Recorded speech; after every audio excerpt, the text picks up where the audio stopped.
নমস্কার, আপনাদের সঙ্গে আমি ঋষিকেশ আজ আবার একটা ভিডিও নিয়ে হাজির। আজকের বিষয় অতি অবশ্যই ইরান, আমেরিকা এবং ভারত, এই তিনটে বিষয় থাকছে। মানে তিনটে দেশকে নিয়ে আমার আজকের এই বিষয়। আপনারা জানেন ইতিমধ্যেই যে ইরান গত প্রায় 15-20 দিন ধরে উত্তপ্ত হয়ে রয়েছে।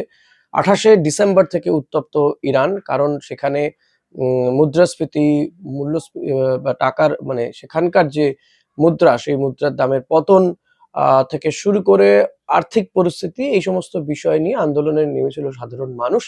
তারপর সেটা হতে শুরু হয়ে গিয়েছে একেবারে ক্ষমতার বিরুদ্ধে, অর্থাৎ শাসকের বিরুদ্ধে আন্দোলনে রূপ নিয়েছে।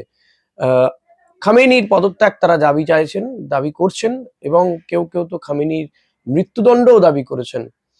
তো আলী খামেনির মৃত্যুদণ্ড হোক বা সরকারের পতন হোক, যেটাই হবে সেটা তো পরবর্তীতে বোঝা যাবে। তবে এই মুহূর্তে সেখানে কিন্তু অগ্নিগর্ভ পরিস্থিতি। একদিকে দমনপীড়ন চলছে বলে অভিযোগ, অপরদিকে কিন্তু এই আন্দোলনও চলছে।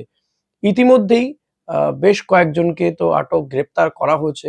তাদের কাউকে কাউকে সরকারের বিরোধিতায় আন্দোলনের জন্য ফাঁসিতে ঝোলানোর তোড়জোড় শুরু হয়ে গিয়েছে।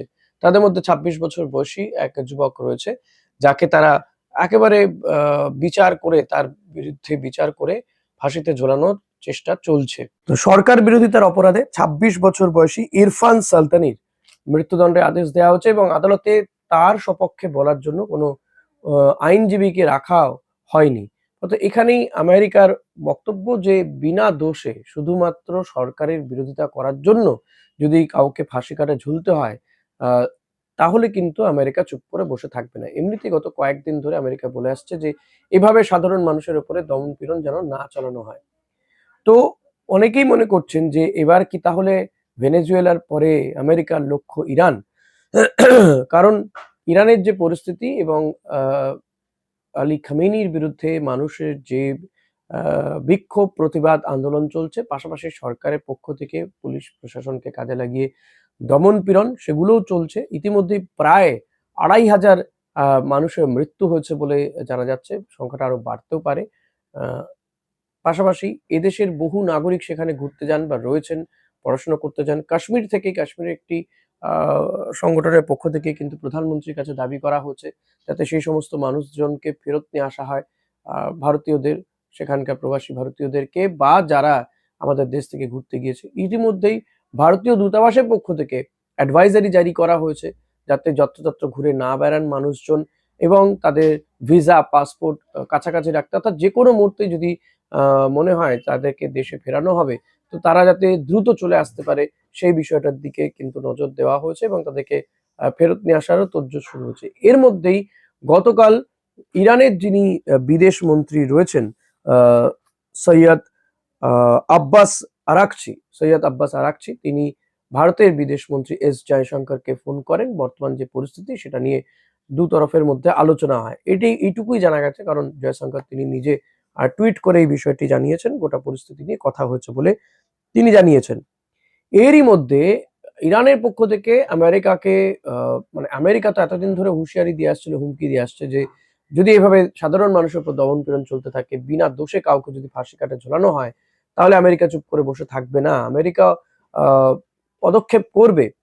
তো তারই পাল্টা হিসেবে ইরানের পক্ষ থেকেও কিন্তু একটা হুঁশিয়ারি দিয়ে রাখা হয়েছে যে মধ্যপ্রাচ্যে আমেরিকার যে সমস্ত সেনা ঘাঁটিগুলো রয়েছে, যদি আমেরিকা তাদের এই হুমকি দেওয়া বন্ধ না করে, এই দাদাগিরি বন্ধ না করে, তাহলে কিন্তু তারা এবার এই যে মধ্যপ্রাচ্যের যে অন্তত ১০টি যে সেনা ঘাঁটি রয়েছে, সেটা কাতার কিংবা জর্ডান, সিরিয়া, এই সমস্ত যে জায়গাগুলোতে যে সেনা ঘাঁটিগুলো রয়েছে, সেই সমস্ত সেনা ঘাঁটিগুলোতে এবার হামলা চালিয়ে দেবে ইরান। তো সেটা আঁচ করেই কিন্তু আমেরিকা আবার কি করছে যে কাতারে যে সেনাঘাঁটি রয়েছে, সেই সেনাঘাঁটি থেকে সেনাবাহিনীকে সরানোর কাজ শুরু হয়েছে।